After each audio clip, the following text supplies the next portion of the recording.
Hey everyone, I'm Keisha Charmaine and I'm back with a quick video. Typically, I wouldn't recommend something like this because I usually recommend natural solutions, but this is very effective to me. Dish soap and hot water. That's what I'm using to get rid of any product buildup in my locks right now.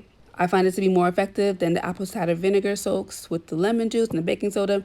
This tends to be really effective. I just do 2 rounds and my hair feels so much cleaner and lighter. I like to do this often when I am planning on coloring my hair. So I plan to freshen up my black dye because it's looking kind of dull, and I want to make sure that I'm dyeing very clean hair to get the best results. So that's why I'm doing this soak now. Oftentimes people think they have lint in their locks, but it's really product buildup. It appears to be lint. And sometimes product buildup is attracting the lint. So it's really important to get rid of all the dirt out of your hair rather than just trying to dye over it. Clean it first and then go through lock dyeing. But basically, I am soaking my locks in this mix and I'm also massaging it to really get the dirt out. Follow up with moisturizing. I recommend a moisturizing shampoo, a leave-in conditioner, and oil to seal it all in.